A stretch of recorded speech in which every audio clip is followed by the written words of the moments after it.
Yeah, so it's a good question. So I was able to get my job really through networking with a Grinnell alum. Um, I would say that to get into investment banking, you need to get in early.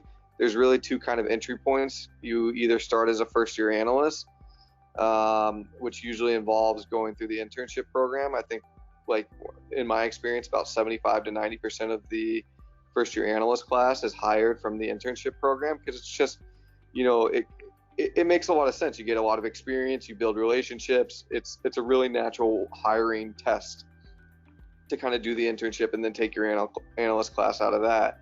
Um, and so it's very important to get that internship. It's very competitive. There's tons of kids from each school who are applying. There's some of kind of the banks have core schools that they typically go to recruit from.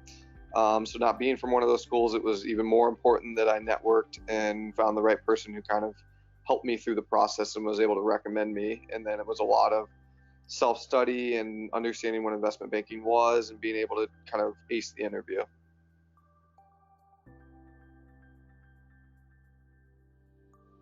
One of my most important mentors that I've ever had was only a manager of mine for a relatively short amount of time. It was about a year.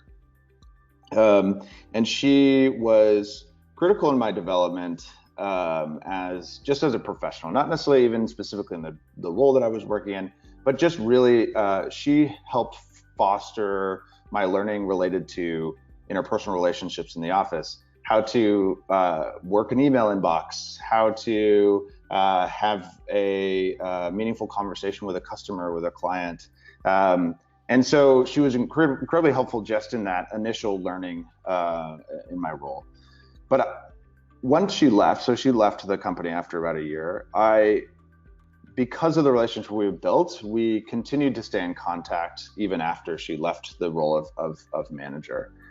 And she continued to be a mentor to me. I would always go back to her with questions related to work, to the next steps I wanted to take in my career. I used her as a sounding board for everything like that because I trusted her. I knew that she had followed a path that had led to success, and I wanted to emulate that.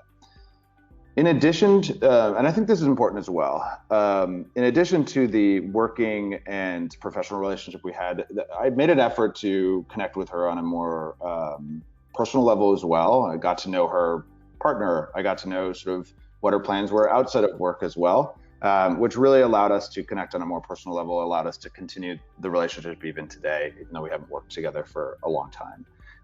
So she's been critical in my success throughout my career. And so mentorship, and that's just one example. Mentorship is absolutely critical, not only for what it can do for it to help you grow in your current role or in your skills, but also in what they can do in your future career.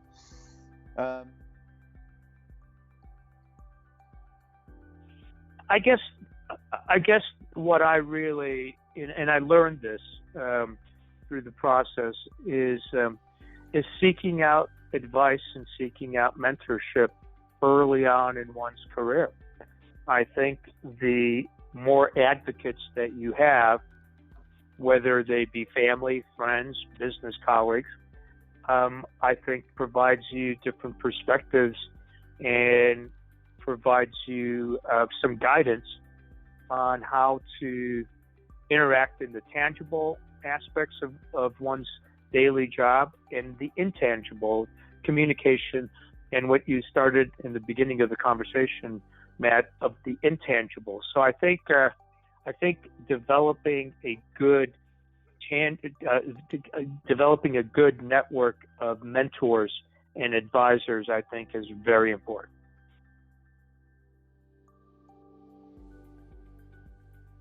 Well, yeah, so of course, mentors are key to anyone's success in personal development as a whole.